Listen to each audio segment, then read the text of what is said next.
नमस्कार दोस्तों, कैसे हो आप लोग। आई होप कि आप लोग अच्छे हो। दोस्तों इस वीडियो में आप लोगों को श्री धीरेन्द्र शास्त्री जी कथा सुनाने वाला हूं, तो आप लोग वीडियो में बने रहिएगा।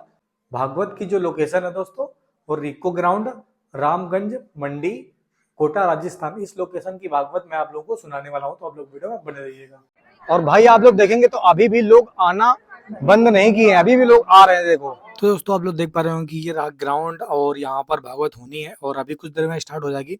मैंने पहले की क्लिप लगा रखी है और ये देखिए ये रहा पंडाल और यहाँ पर काफी ज्यादा भीड़ लग चुकी है। आप लोग देख पा रहे होंगे धीरे धीरे भीड़ बढ़ती ही जा रही है। आप लोग देख पा रहे होंगे कितनी भारी मात्रा में, और चेक वगैरह करके अंदर आप लोगों को भेजा जा रहा है। ऐसे ही अंदर एंट्री नहीं दी जा रही, चेक करके ही भेजा जा रहा है। तो चलिए वीडियो को स्टार्ट करते हैं, भागवत सुनिए आप।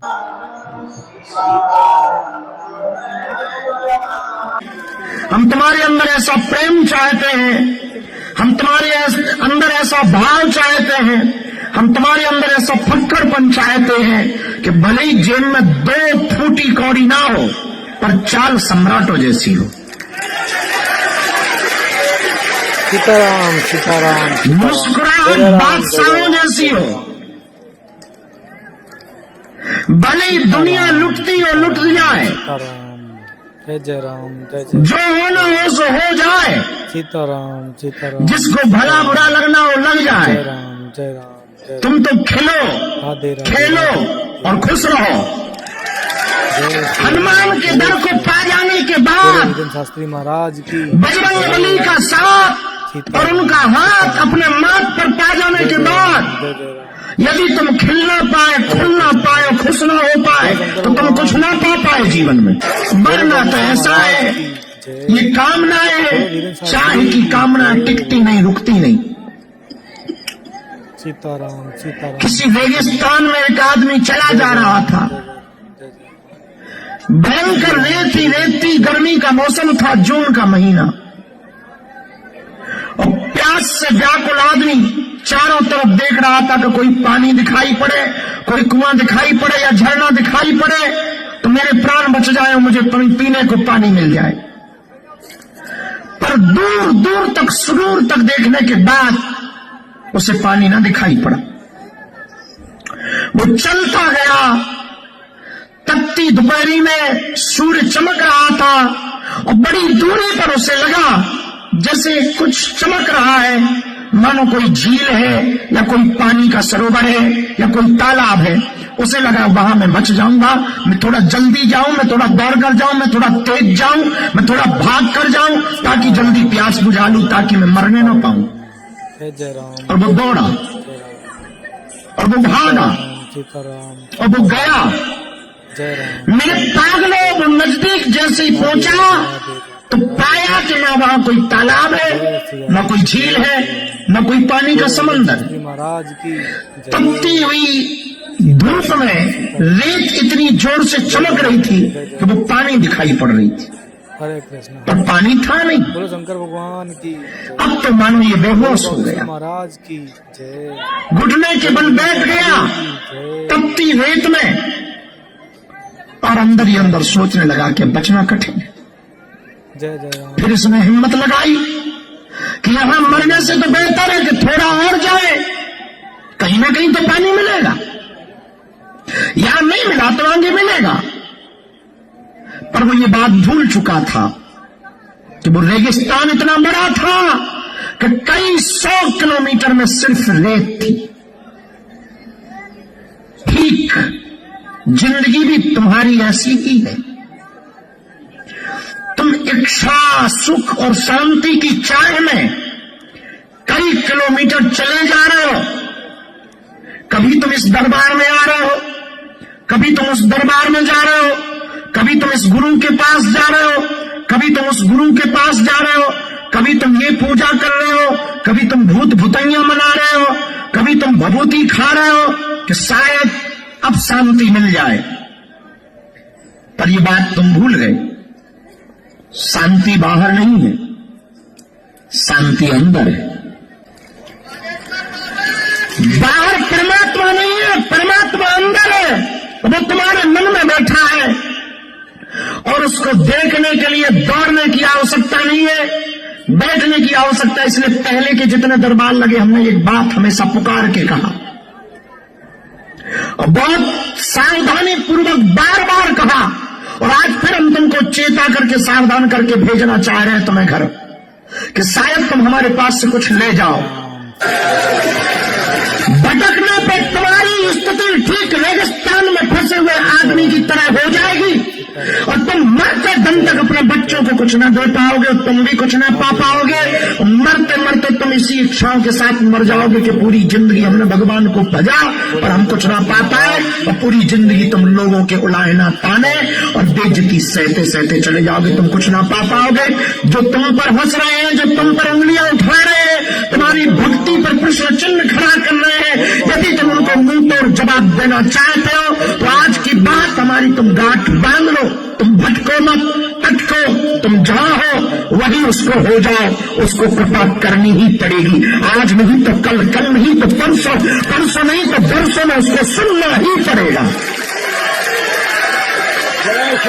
वरना तुम अपनी जिंदगी की आयु देख लो, जिन्होंने 30 साल गुजारे तुम देख लो, जिन्होंने 25 गुजारे तुम देख लो, जिन्होंने 50 साल गुजार दिए, बूढ़े वृद्ध माताएं भी बैठी और जवान नौजवान बच्चे भी बैठे। तुम कान खोल कर सुन लो, इतनी उम्र निकल गई है, तुम कुछ ना पा पाए, अभी भी सिर्फ तुम हाथ मलते ही रह गए, और तुम हमारे पास आए हो तो कुछ पा जाओ। हम बांटने ही बैठे हैं, पर याद रखना, हम तुम्हें चमत्कार दिखाने नहीं बैठे हैं, हम तुम्हें बदलने नहीं बैठे हैं, हम तुम्हें सिर्फ अनुभव कराने बैठे हैं कि उस परम सत्ता से जुड़ जाने के बाद, उस परम चेतना से जुड़ जाने के बाद, सीधी सी बात है, ऐसी कोई गली नहीं जहां बजरंग बली की चली नहीं। और जब इतनी परम सत्ता के नजदीक तुम आ ही गए, इतना इंतजार तुमने कर ही लिया कि पूरा दिन निकाल दिया कि शाम होगी, दरबार लगेगा और शायद पुकार सुन ली जाएगी हमारी, शायद हमारा नाम बुला लिया जाएगा, शायद हमको आज बुला लिया जाएगा, और शायद आज हमारी अर्जी लगी जाएगी।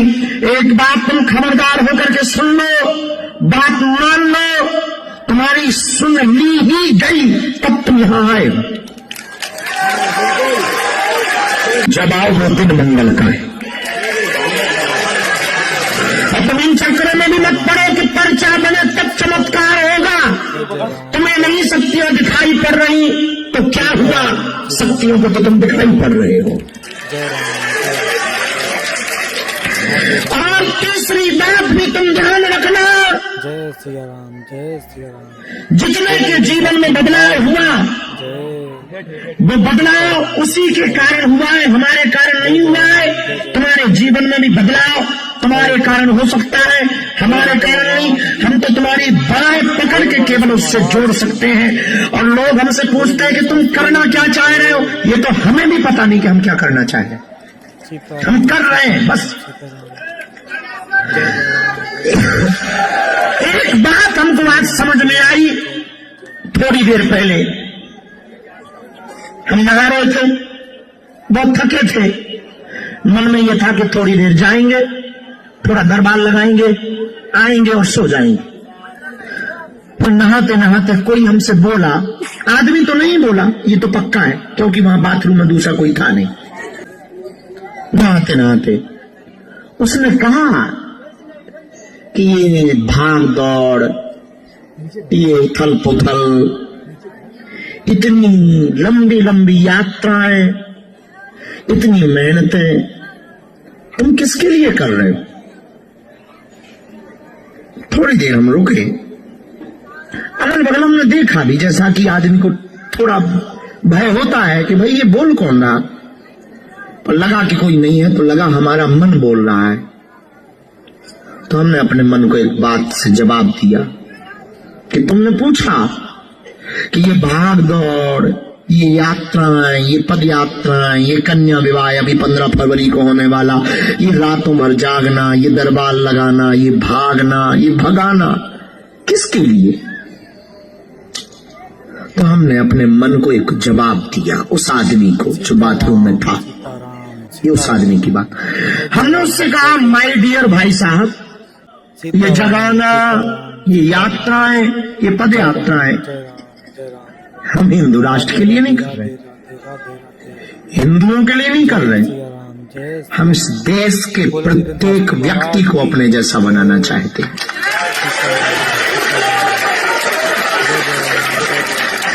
हम हर आदमी को अपने जैसा बनते हुए देखना चाहते हैं, बोलो बागेश्वर ताकि वो हनुमान जी की शक्तियों का अनुभव कर पाए, शास्त्री की जय। अब वो हमारे संकल्पों को पूरा कर पाए।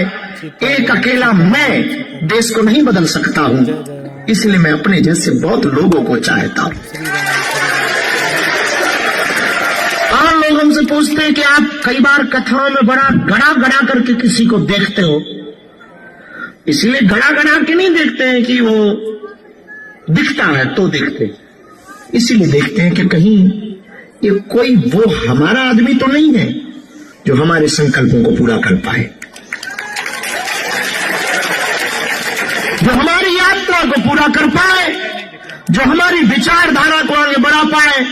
क्योंकि एकमात्र धीरेन्द्र कृष्ण शास्त्री के हो जाने से देश में बदलाव नहीं आएगा, क्योंकि भारत को भूलने की बड़ी बीमारी है, तो खासकर तुम लोगों को।